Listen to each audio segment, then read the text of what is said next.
Welcome back to the class video for Module 10, in which we're looking at the Federal Constitution.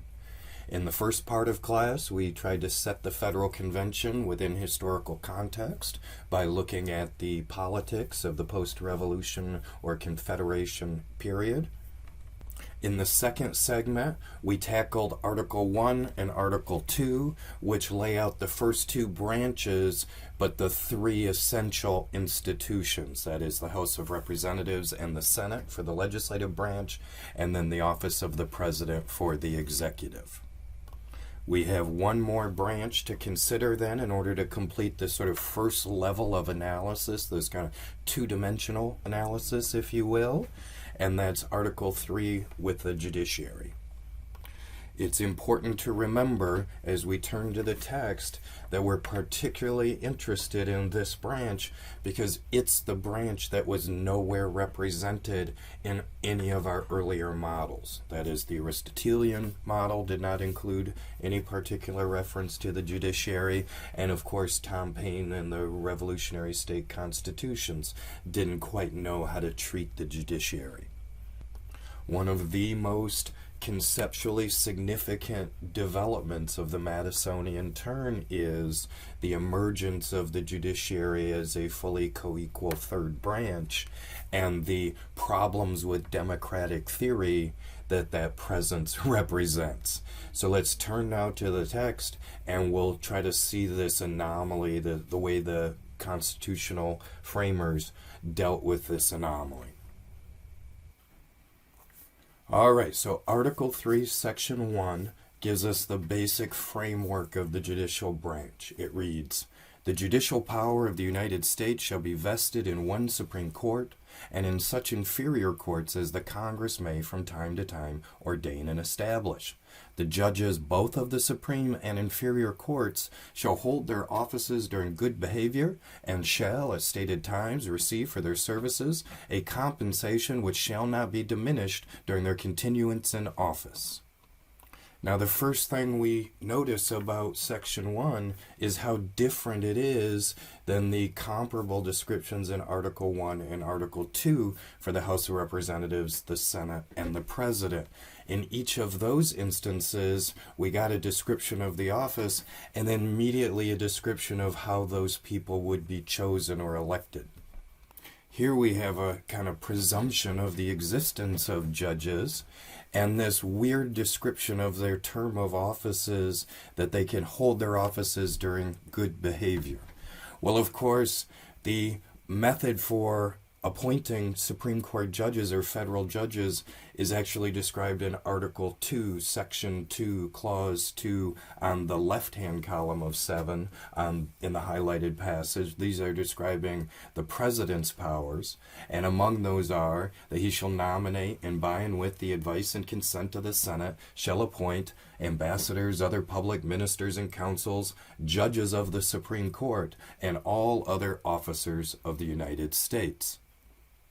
This is known as the appointment power, the executive appointment power, and also the advise and consent role of the Senate. So if you followed news coverage of any Supreme Court appointments, you'll see that the president gets to nominate someone, and then the Senate gets to vote on their confirmation. The significance of that, of course, for the federal model or for the Madisonian turn is that judges are not elected. Now, that's not true at the state level. At the state level, there's a whole variety of practices. Some states elect some of their judges and appoint others. Some elect all their judges. Some appoint all their... I don't know if there's any that appoint all their judges. But in other words, this only applies to the federal court system. All federal judges are appointed. Moreover, they hold their offices during good behavior, which you may know essentially means a life term. During good behavior means that they're subject to impeachment. That is, if they essentially commit a felony or some gross ethics violation, they can be brought before the Congress and charged. And it's not an uncommon thing for that to happen for, say, federal judges accused of bribery or whatnot. But absent that, some kind of criminal prosecution, federal judges are both appointed and hold their offices for a life term. Now, you could not devise a more anti-democratic term of office, right? I mean, the judges are immune from popular sovereignty once selected. If a federal judge renders a decision that the people find outrageous, they are not subject to any subsequent election by which the people could voice their displeasure and vote the bums out of office. So the judiciary is, of all the four institutions here, the most immune to the popular will.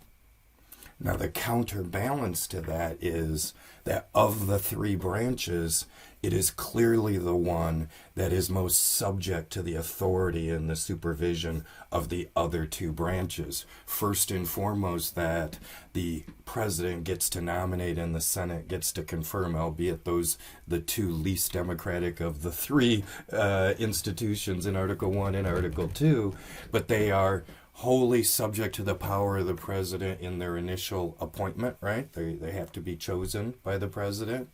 And the whole structure of the federal judiciary is at the whim of Congress. So if you notice in Article 1, in Section 1, the only institution that's mandated by the Constitution is the Supreme Court itself.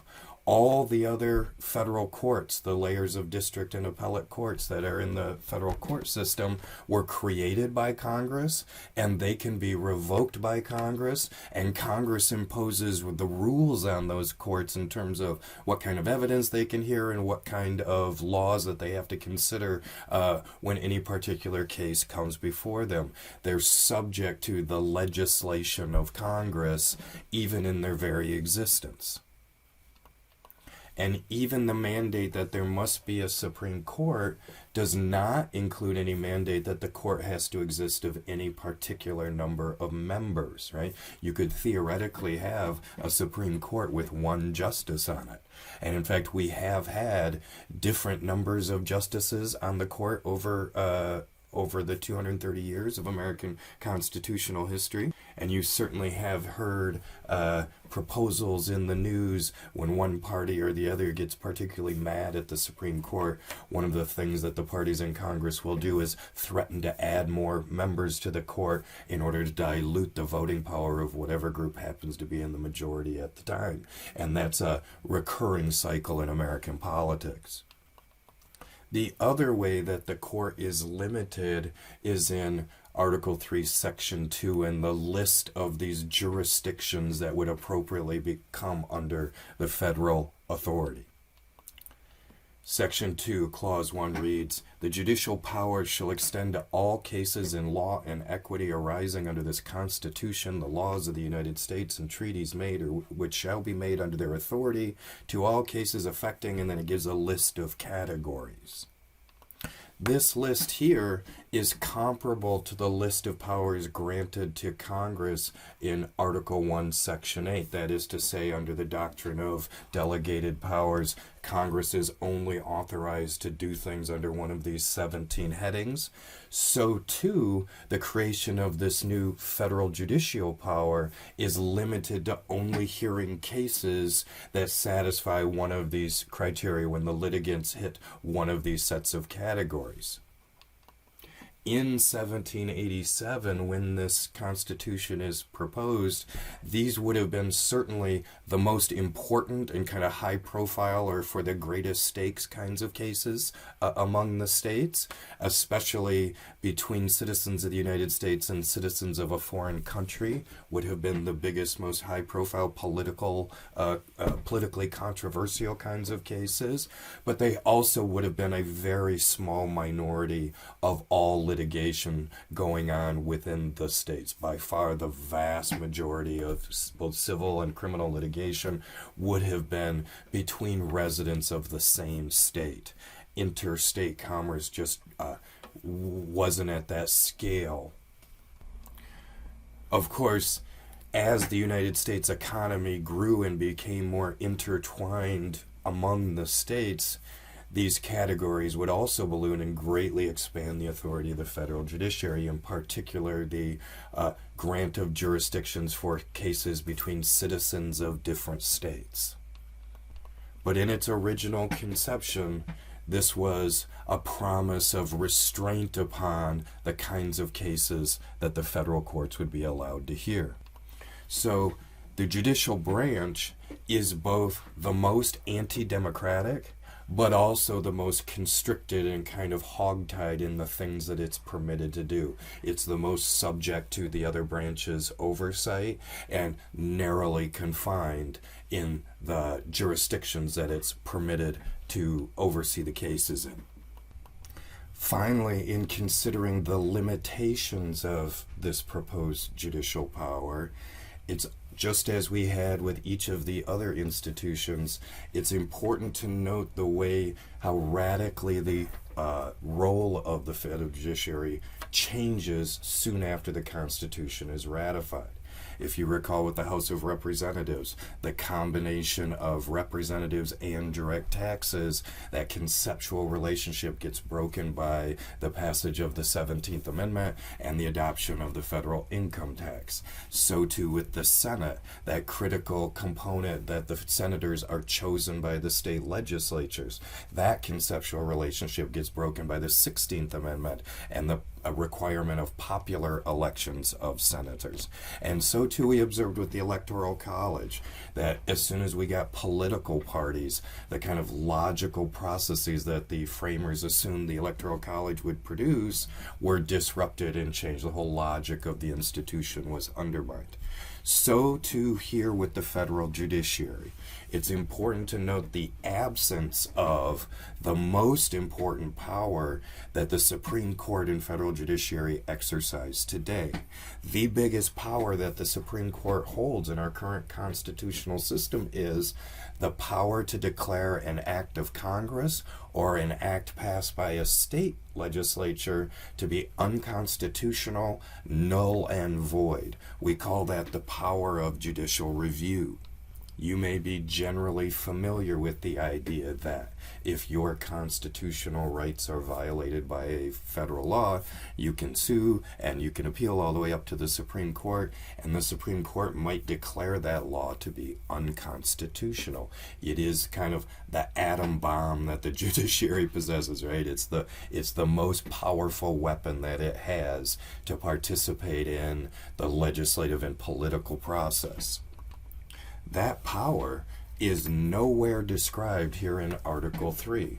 As we'll see, there's an inference in Article 6 that the Constitution commands state judges to abide by federal law, which seems to infer that state judges have the authority to decide whether a law is constitutional or not.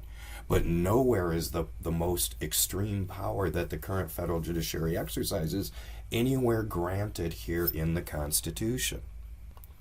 You may be familiar with the history of John Marshall's tenure as Chief Justice of the Supreme Court, and that the decisions that were rendered in that first generation that the Constitution was in fact were foundational to the structure or organization of the federal government. Among those were the powers of the federal judiciary itself. And one of those foundational cases in Marbury versus Madison, John Marshall declared that it was a necessary and kind of innate authority of the Supreme Court to decide what the Constitution is or is not, and consequently it must tell Congress when something that it has passed has violated the Constitution and cannot enforce it in their decisions. Through Marbury versus Madison and subsequent cases, John Marshall created the power of judicial review. It's not granted in the Constitution. So we want to understand about Article 3 and its original proposal of the judicial branch, that it is both acknowledged to be the most anti-democratic component of the Constitution.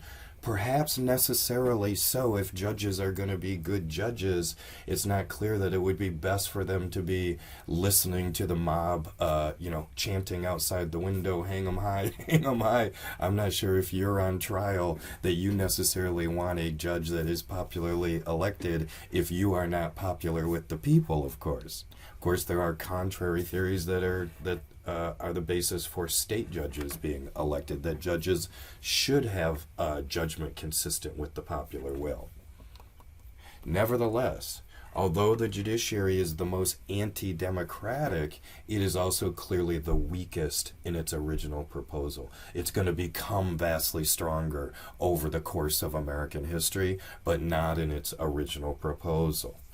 When we see then how strenuously the anti-federalists object to the federal judiciary, when we read Melancton Smith, and we see how large this looms in his imagination as a kind of sinister force that will undo freedom in America, we have to appreciate how kind of minimal is the kind of toe that's being crossed over the line here, how small is the assertion of judicial authority here, and how strong is the reaction against even that small assertion.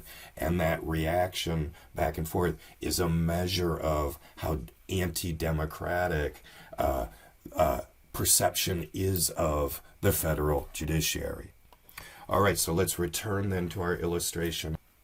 If we look again at our two-dimensional model of the federal Constitution, we can see immediately that it's clearly not like the revolutionary state constitution.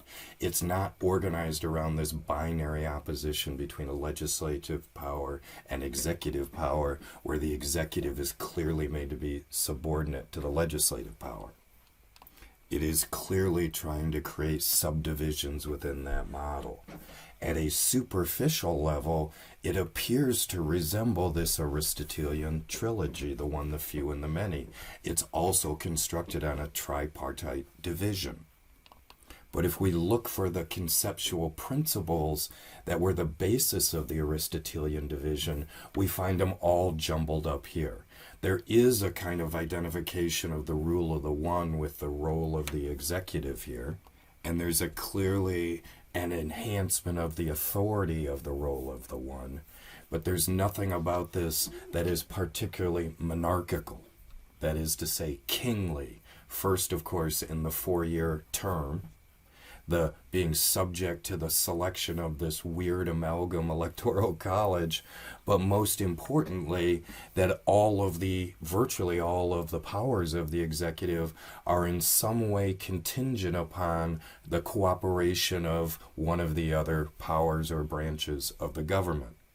So while there is the assignment of more power, particularly the president's role in approving bills of Congress before they become law, there is also the remnant of that the executive has to work in cooperation with other parts of the government in order to authorize what they want to do. A resurgence from the revolutionary kind of denier of governor's authority, but nothing like the restoration of a monarchical model. Even said, charges of monarchy will be one of the most important accusations or prominent themes of the critics of the Constitution. It's not particularly important in the one that we're going to read from Melancton Smith, but charges of restoring the monarchy was one of the attacks that critics of the Constitution brought during the ratification process. So there is clearly a resurgence of the one here. Whether it amounts to monarchy or not is an open question. But if we look for Aristotle's other two fundamental principles, the few and the many, if we look for them, what we're going to find is they were crammed together in one of these subdivisions, that is the House of Representatives.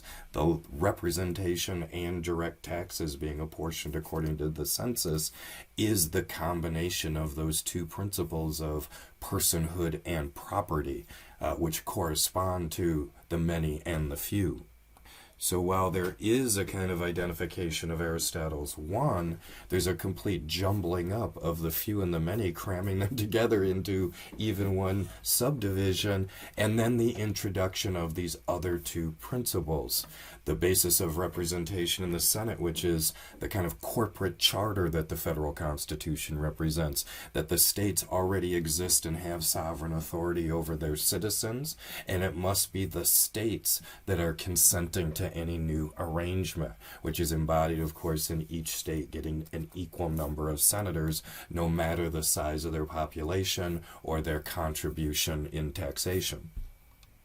So a hallowed principle of the revolution, but nevertheless an anomaly relevant to Aristotle's classical model.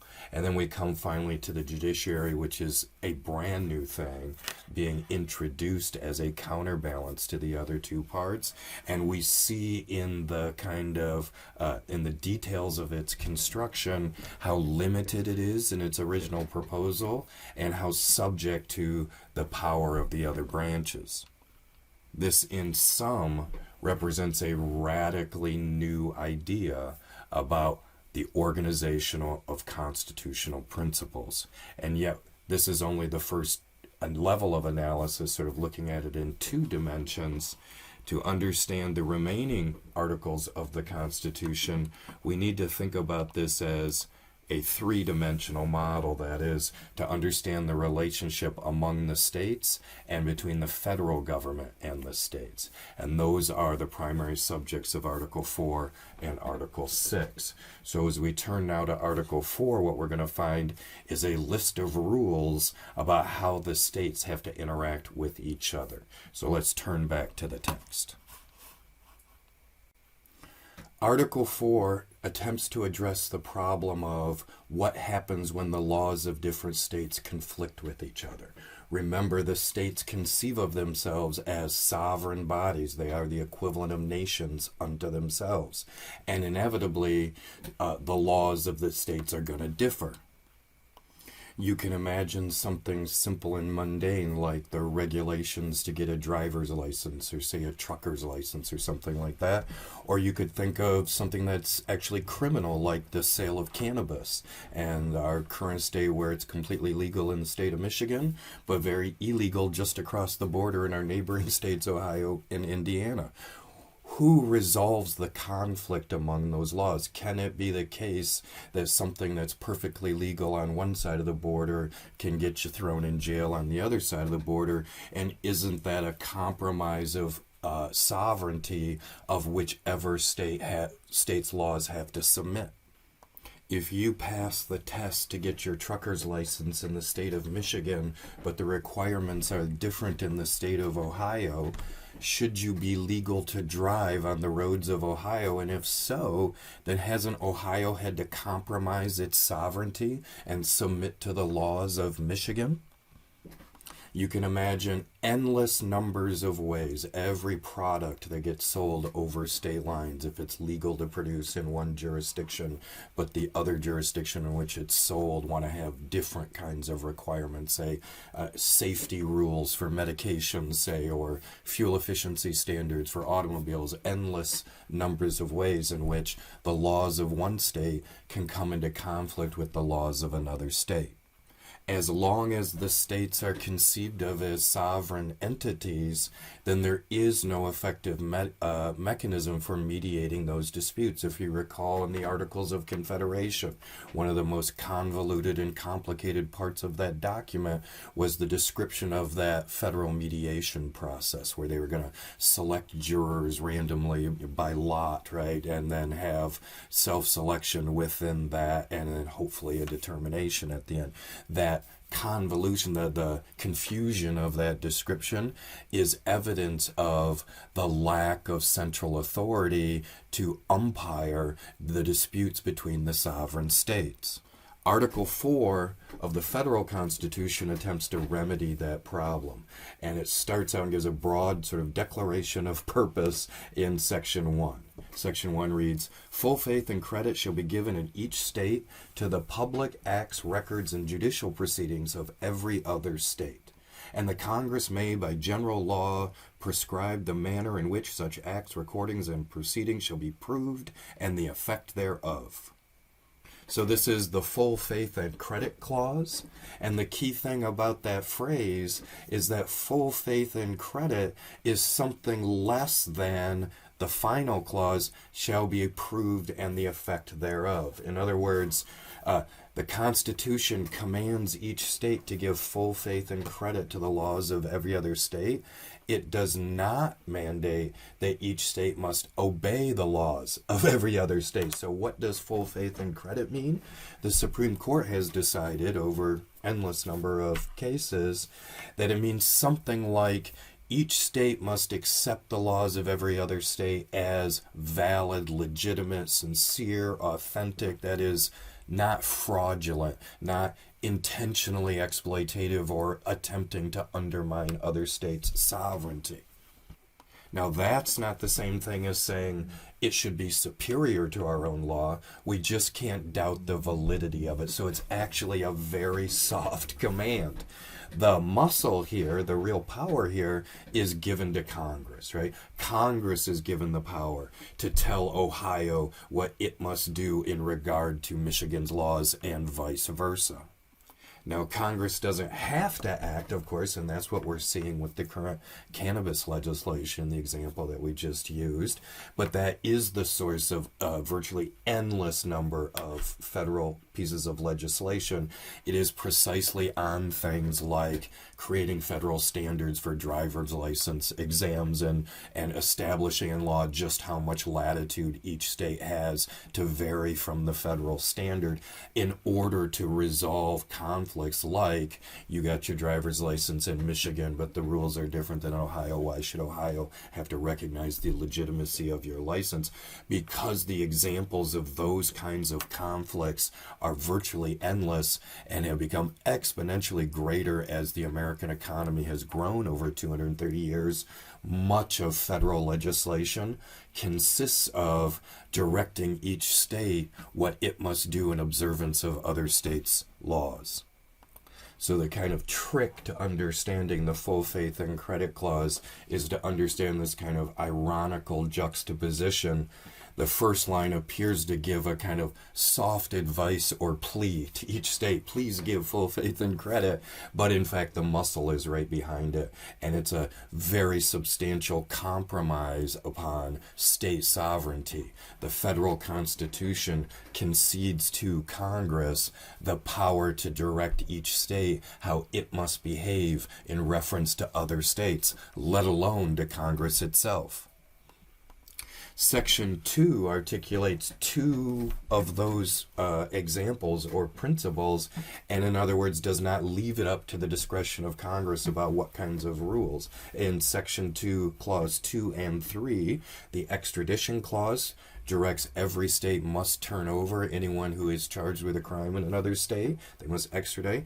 And the infamous Clause 3, the runaway slave clause, which directs no person held to service or labor in one state under the laws thereof, escaping into another, shall in consequence of any law or regulation therein be discharged from such service or labor, but shall be delivered up upon the claim of the party to whom such service or labor may be due. Well, of course, a person held to service or labor in 1787, when this document is drafted, primarily refers to slaves. So the Article 4 says that if a slave escapes from his master and runs to a state that does not permit slavery, just because that state they escape to does not permit slavery, that cannot thereby free that slave. He should be returned to his master. And this, of course, will be one of the great controversial parts of the Constitution in the decades leading up to the Civil War. Finally, the Section 3 and Section 4 of Article 4 anticipates the admission of new states into the Union, and that the United States will take on new territory. Essentially, this is the embodiment of American empire, or the capacity for the Confederation to grow over the coming centuries. And indeed, many of the Americans in this time period imagine something like all of North America eventually being busted up into states, all part of a grand United States. Again, the theme is how the states get along with each other. And Section 3 primarily says Congress is in charge of any territory until it becomes a state. Once it becomes a state, then it has to follow these other rules in Section 1 and Section 2. So Article 4 embodies the constitutional dynamic of requiring the federal government to be an umpire among the states on the periphery. Let's turn now and look at Article 6 and the primary repository of federal sovereignty. Article 6 is known as the Supremacy Clause because of the language in Clause 2. Clause 2 reads, "This Constitution and the laws of the United States which shall be made in pursuance thereof, and all treaties made or which shall be made under the authority of the United States, shall be the supreme law of the land. And the judges in every state shall be bound thereby, anything in the Constitution or laws of any state to the contrary notwithstanding." So this clause requires the states to submit their sovereignty to the rule of federal government. All federal laws are the supreme law of the land, and the judges in the states are bound thereby. Now, there's an implication in that last clause, that is, that directive to state judges. We noted in our discussion of the judiciary that the Constitution, in fact, does not bestow the power of judicial review upon the federal judiciary. Nowhere are they given the authority to overrule state laws. We observed that that was actually an invention of the John Marshall Supreme Court in the, say, 25, 30 years after the Constitution goes into effect. There's an inference here that the authority of judicial review is handed over to the state judges in this clause. That is to say, if there is a problem of a state conflicting or not wanting to obey a federal law, the resolution that the Constitution provides is this command to state judges to be bound by the federal authority. Well, that, of course, still leaves it up to those state judges to determine exactly what that authority commands, so it's not a particularly effective, it's a very toothless kind of judicial review, and that is the main argument against that interpretation here. But if you are a strong advocate for states' rights, you can look at this clause and say, well, sure, it says the federal Constitution has to prevail, but it leaves it up to our state judges to decide exactly how to apply that and what that means for our state laws. Nevertheless, the primary directive here is unequivocal. Everything related to the federal government that the federal government does must predominate over any claims of any particular state. Understand then that when this document gets published to the American public in the 1780s, for those people who think that the sovereign status of each state government is the grand achievement of the revolution, right? What did we achieve with all of our blood and suffering for 6 years during the war? What we achieved is independence from that terrible central government parliament and the ability to have our own sovereign states and to make our own decisions for ourselves.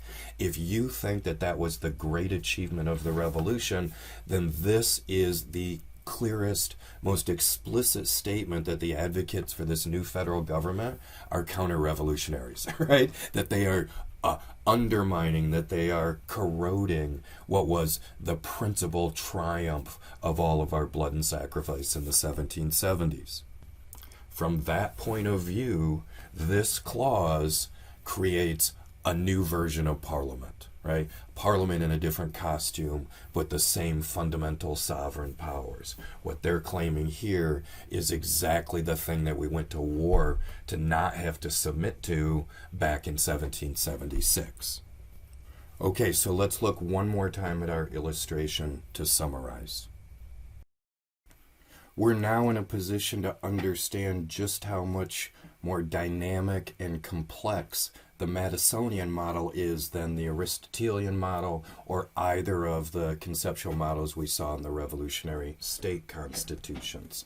Think of the Aristotelian one, few, and the many as kind of like two-dimensional Tetris, and the Madisonian model that we're looking at here as more like three-dimensional Tetris. Each of these units in this illustration has its own internal dynamic, that is, its own branches and ways of checking and balancing. And they don't have to be the same. That is to say, we could have the New York model and we could have the Pennsylvania model and all the other varieties among state organization. The federal model is unique because it embodies both the principles of personhood and property on one hand and the principles of state consent as corporate bodies in the Senate. So the federal distribution is unique to its job as the central body. So there is an internal dynamic in each of these pi figures, if you will. In addition, each of the states, each of the small pies, are in a relationship of cooperation and conflict with each other. That is, they are holding each other in tension. A better illustration would show this more like kind of an atom's nucleus, right? That the orbits would not be on a single plane, but they'd be crisscrossing each other in dynamic ways. So there is a physics, if you will, among the states, among each other. And then there's this dynamic between the central body and the states. The federal government can command the units on the periphery, the states, if you will, but only for the purposes that are specified in the federal constitution. And this idea, Publius is going to describe as dual sovereignty.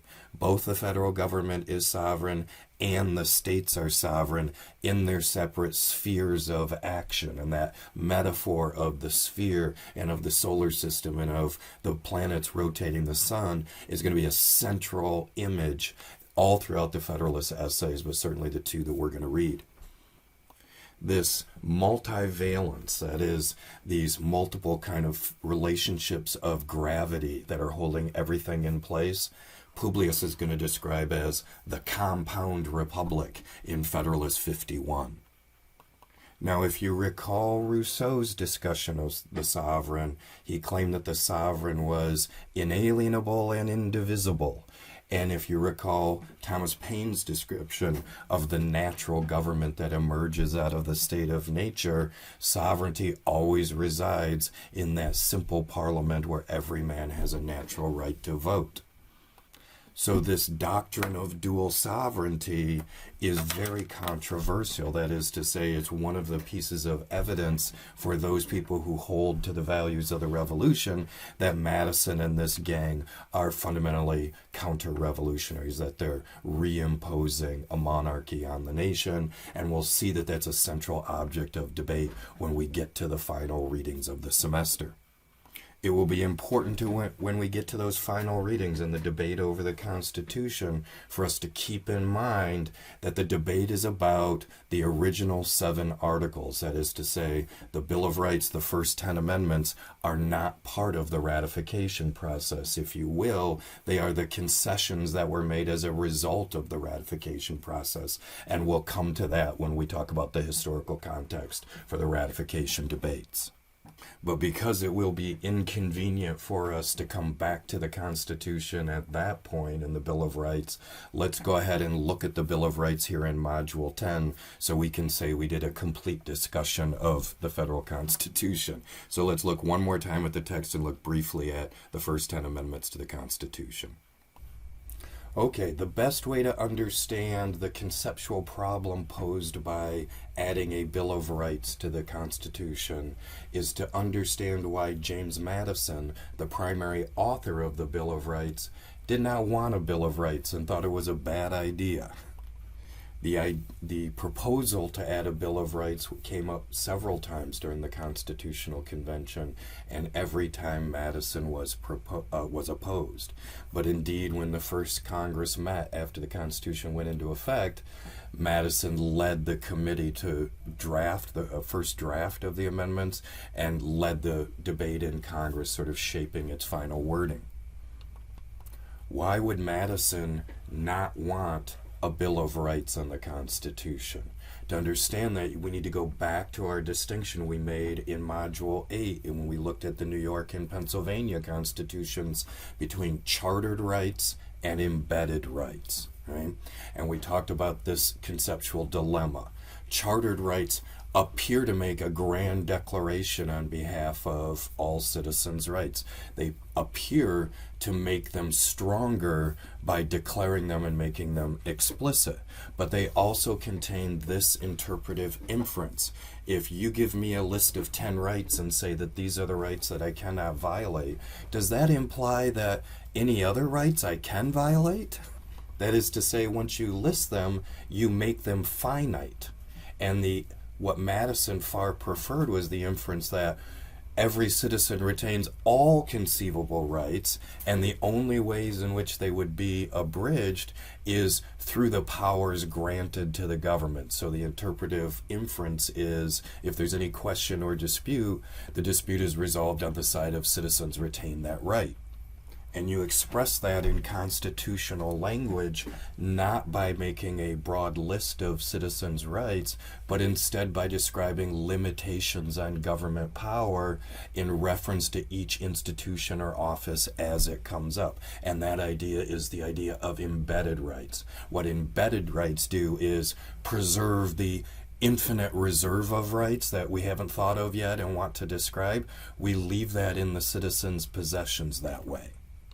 And it is because of Madison's fear that if he wrote out a list of rights, the government could then presume anything not listed is not a right, that in fact the 9th and 10th Amendments are the most important parts of the Bill of Rights, even though they're the least well understood and certainly the least chosen by students to write their textual genealogy on.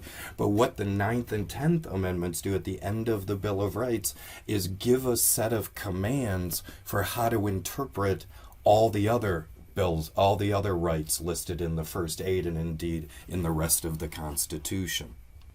The 9th Amendment reads, "The enumeration in the Constitution of certain rights shall not be construed to deny or disparage others retained by the people." So that's a very direct command. Just because we gave you a list of rights in the previous 8 amendments, that doesn't mean that there aren't others that the people retain. And the 10th Amendment deals with the inverse problem as it expresses itself in the exercise of government power. The power is not delegated to the United States by the Constitution, nor prohibited by it to the states, are reserved to the states respectively or to the people. This is to reinforce the doctrine of delegated powers or enumerated powers.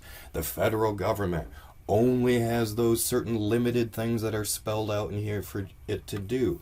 Just because we're listing a reserve of what it can't do to the citizens, there is no basis for inferring from that it can do anything not preserved.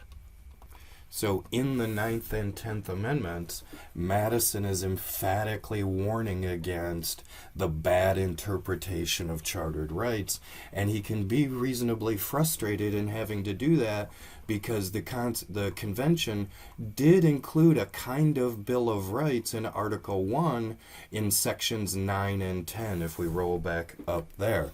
Remember, the doctrine of embedded rights requires the Constitution not to create a charter of citizens' rights, but to create a list of restrictions or prohibitions on what the government might do. And that's essentially what sections 9 and 10 of Article 1 do. Section 9 is a series of limitations on what Congress can do. And Section 10 is a list of limitations on things states can do.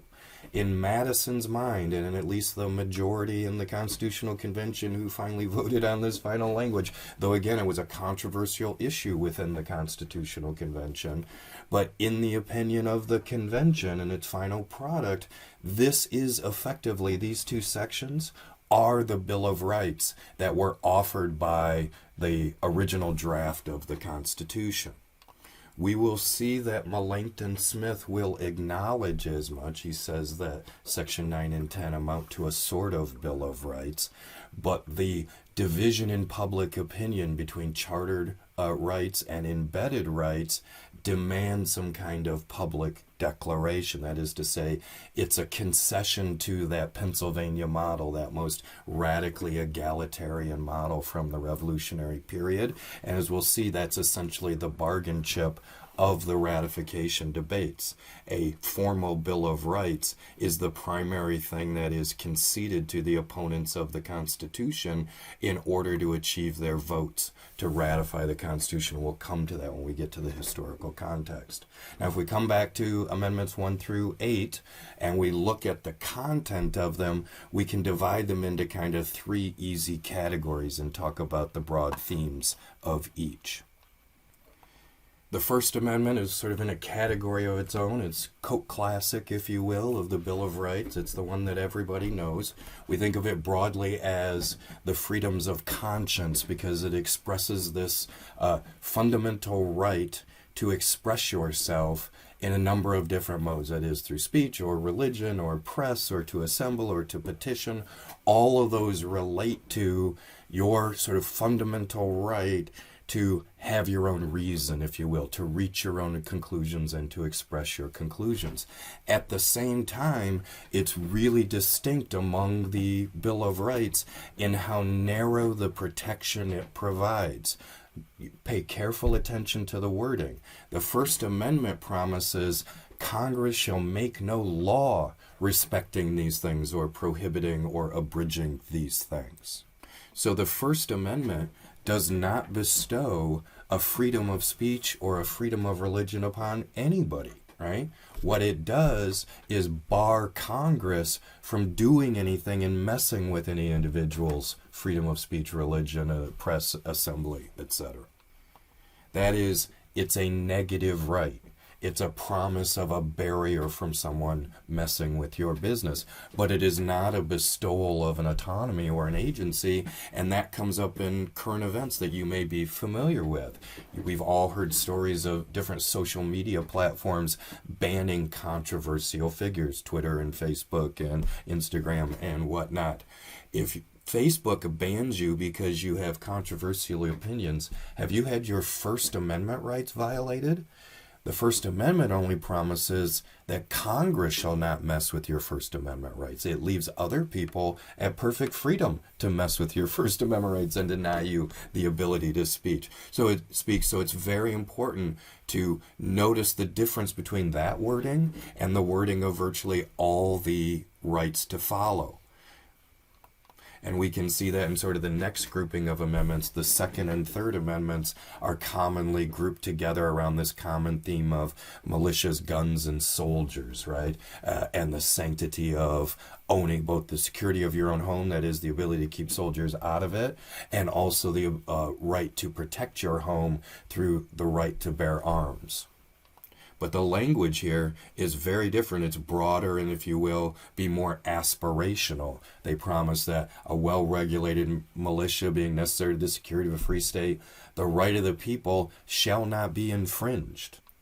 That does not say that only Congress cannot infringe or even only the federal government cannot infringe. It declares that in no manner shall your right to keep and bear arms be infringed. So just as we saw in that contrast between the way the Pennsylvania Constitution dealt with rights and the New York Constitution dealt with rights, we can see the same variance even within the Bill of Rights. That is to say, you can almost see the representatives of Congress as they were debating this, proposing different languages of one form or the other. Now, we conventionally bucket together all of the remaining amendments, that is amendments 4 through 8, all broadly deal with court protections or protections against the judiciary. Collectively, these amendments are known as the Due Process Amendments. Due process of law is a specific clause or phrase used in the Fifth Amendment itself, but it's also a phrase used to describe all of these amendments together, because essentially what they describe is the process that you are entitled to when you are subject to the coercive authority of the state. That is primarily expressed through the court system, condemning your liberty, fining you, seizing your property from you, etc. We don't need to detail each of the individual rights. It's a long list. But what we do want to understand is that they represent the depth of fear among the American public or American political opinion in response to the proposal of the main 7 articles.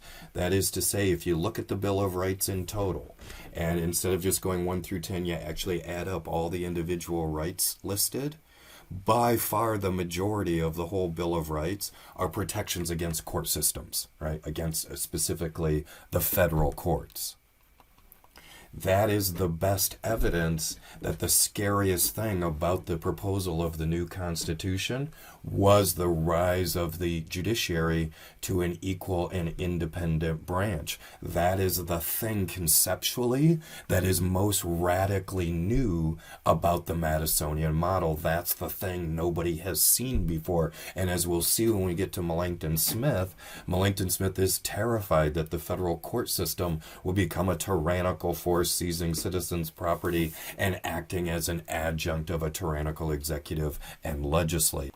The judiciary as a co-equal third branch is what most makes the federal model look like a kind of Frankenstein freak figure, especially for those people who thought that the Pennsylvania and New York constitutions were fully valid, legitimate success stories, that is, expressions of the values of the revolution. It is the emergence of the judiciary which makes people, those people who oppose the Constitution, think that the framers have gone out of their minds, that there's no way that this can work. And you see that again in the expression, if the Bill of Rights is essentially the concession to those people who are most afraid of the federal Constitution, that the Bill of Rights itself is dominated by guarantees against a judiciary, evidences this fear. We're going to turn to that debate in the final 2 modules of the semester, but before we do that, we're actually going to dig even deeper into the federal Constitution, even after this exhaustive blueprint dissection of it, and we're going to look at the federal debates, or the debates within the federal Constitution, on 2 specific clauses, or 2 specific sections, those sections that describe the election of members to the House of Representatives, and that section that describes the election of senators. And we're going to read the debates in detail, and we're going to see those Aristotelian principles that we discussed being articulated by the framers themselves. Okay, we'll turn next to Madison's notes on the Constitutional Convention.